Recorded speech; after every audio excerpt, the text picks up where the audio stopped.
The greatest thing about Geosyntec in the 10 years that I've been with Geosyntec is that we have really grown our contaminated sediment business. We are working on both coasts. We are working in the Midwest. We now have a large project in Canada where we're really helping to deliver solutions that were really untenable 10 years ago or even 5 years ago. Some of the biggest projects that we're working on, for example, is the Portland Harbor project. The Portland Harbor is an 11-mile stretch of the Willamette River with over 100 PRPs. We are representing a number of PRPs to help navigate how to do the cleanup, how to negotiate what the real risks are from your site, and tease that out from the other contaminants that are there. We also are working in the Gowanus Canal. We represent the Gowanus Canal Remedial Design Group. We are developing the remedial design based on the ROD requirements for the Gowanus Canal.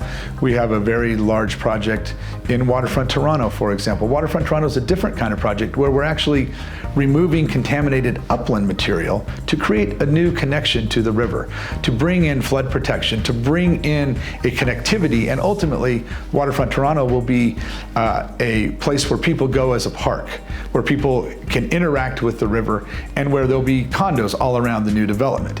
And there people will be kayaking. So it's a kind of a different take on contaminated sediments because we're leaving contaminated material in place that's very deep. So we have to place a cap on that is protected for 100 years.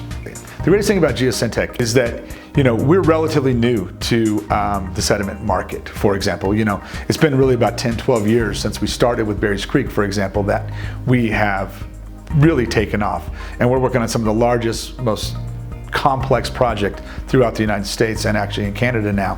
What I really want people to know is that we can be a one-stop shop. We can do the remedial investigation, the feasibility study, and now the remedial design, and in fact remedial action.